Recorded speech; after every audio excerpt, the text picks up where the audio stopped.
Next, I guess, 40 minutes, we're going to talk about fragility. And then we're going to see how size at some point makes you fragile, at some point. Where's that point?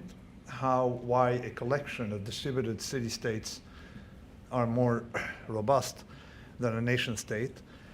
Why, for example, elephants are not as robust as mice.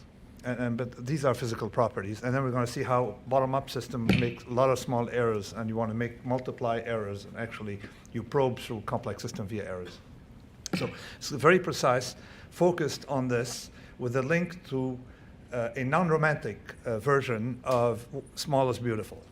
There's a romantic version of small is beautiful, and then they give you explanation. And it sounds good, but it's not science. And this is actually not empirical science so much as necessary mathematical truth with properties of object, what convexity and nonlinear response necessarily implies as far as size is concerned. Anyway, so let's start with this coffee cup here. This coffee cup has one property, fragility. Okay, we know it's fragile. Nobody had defined fragility. Okay, before there's some versions, but nothing really. I would say not fragile. There's no non-fragile definition of fragility other than one that it took a while, about 20 years to figure out, which is fragile is what doesn't like disorder. Simple, okay? In other words, if there's a random event hitting an earthquake in New York, I think, yeah, earthquakes are not, cities are not good with earthquakes. That's one disadvantage.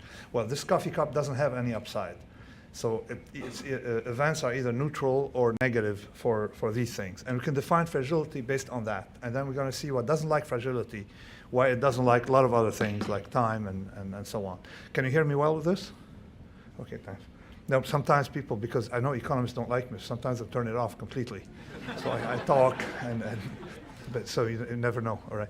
Okay, so one thing, there's been some research on cities, particularly by the people at Santa Fe, people who deal with complex systems. Please, I beg you, no flash, all right? This is the negative externality the professor was discussing before. So there's something, this is what I found on the web as far as allometry, is that effectively when things grow, something economists have yet to discover, things don't grow in the same way. So when you have the relative size of the head of a child as compared to that of an adult, okay? The second thing I want you to notice is this curve. As you see, there's a curve there, the curve of the relationship between metabolic rate and size, okay, expressed, say, in mass, okay? And as you see, just the only thing you have to return from this is that it's nonlinear. That's the only thing you need to notice from it, is that it's not a straight line, unless you do a log-log plot, in which case some people claim it's a straight line. Actually, they try to fit straight line. But you can see here easily that it is nonlinear, okay? It's not, the raw relationships are not straight. And then the other thing we could do is, effectively, we can figure out the shape of animals based on very small number of pieces, simply because they have to scale in a certain way. So if you have small pieces, you can really figure out how this animal looks like, okay? And within, you can get it right within, small errors.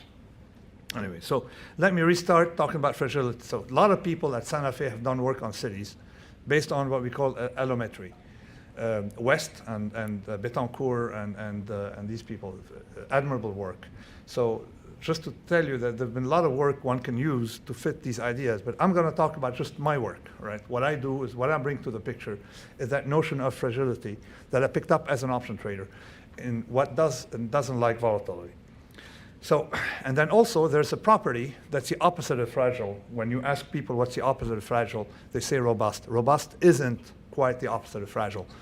Because if you ask people, even here at NYU, even in the economics department, what's the opposite of negative, they don't say neutral, or the opposite of negative is positive.